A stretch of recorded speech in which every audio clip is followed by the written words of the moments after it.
Olá, meu querido amigo, minha querida amiga.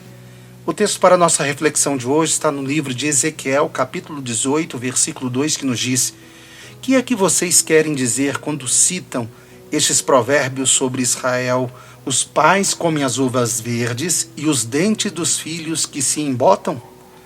Queridos, os israelitas repetiam constantemente este provérbio, dando a entender que Deus era injusto, porque os estava castigando por causa dos pecados cometidos pelos seus pais. Mas Ezequiel levanta-se e diz que não é assim. É que Deus não é injusto por castigá-los por algo que não cometeram. Como entender a declaração de Ezequiel à luz do que o próprio Deus disse no segundo mandamento, referindo-se à maldade que alcançaria até a terceira e quarta geração? O que precisamos entender é a diferença que existe entre consequências do pecado e o castigo pelo pecado. É inevitável que os filhos sofram as consequências da maldade de seus pais, mas não são castigados pelas culpas dos pais e não ser que participem dos pecados destes.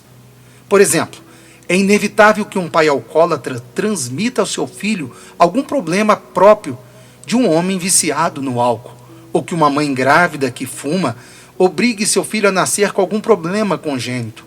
A criança nasce com dificuldades que talvez o acompanhem a vida toda, mas isso não é castigo de Deus, é simplesmente a consequência de ter a mãe quebrando algumas leis da saúde, da vida. Na Bíblia, não achamos base para pensar que a vida boa ou má dos pais tenham que ver com a salvação ou perdição dos filhos. Mas encontramos sim o pensamento de que a salvação ou a perdição é um assunto de decisão pessoal no qual Deus pode intervir. O homem, e unicamente o homem, tem o direito e a responsabilidade de aceitar ou rejeitar a salvação. Queridos, o verso de hoje tenta tirar da mente das pessoas a ideia diabólica de que Deus é um Deus cruel, que se regozija, se alegra em ver seus filhos sofrendo. Precisamos compreender a diferença entre consequências e castigo.